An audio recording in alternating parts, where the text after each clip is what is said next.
Je crois que nos partenaires du FMI sont en train de nous regarder et nous passons le message que lorsque nous conduisons des politiques économiques, nous devons faire attention au step back, ça veut dire à des actions qui peuvent nous remettre au niveau où nous avons déjà dépassé.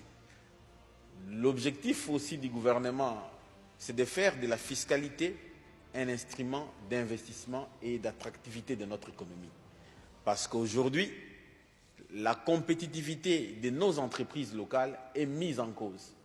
Lorsque les sociétés locales produisent de l'huile de palme et que ceux qui importent de l'huile peuvent vendre 1 litre d'huile à un prix meilleur que la production locale, c'est des emplois des Congolais que nous mettons en péril. L'objectif ne devrait pas être nécessairement la mobilisation des recettes sur un certain nombre de secteurs stratégiques. Des objectifs économiques peuvent aller vers la croissance économique, l'emploi. Les revenus qui vont être générés peuvent permettre à soutenir la consommation et entretenir un cycle de croissance économique avéré. Et dans cette dynamique, vous allez constater que le gouvernement a mis beaucoup d'accent sur l'investissement public.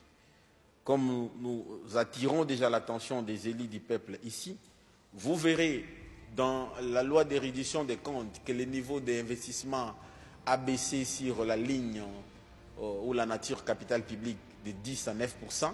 Mais attention, le gouvernement a beaucoup investi dans les transferts aux provinces.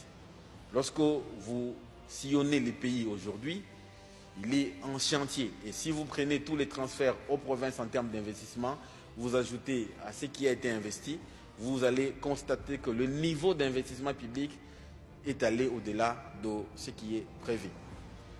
Et donc, en matière de mobilisation des recettes, nous allons continuer à réformer nos administrations et à améliorer leur gouvernance en digitalisant les process, en finalisant la réforme sur l'interconnexion des régies financières. Aujourd'hui, d'ailleurs, nous allons recevoir un rapport sur les recoupements des informations entre la DGDA et la DGI. Parce qu'aujourd'hui, il n'est pas possible de faire un recoupement automatique d'informations.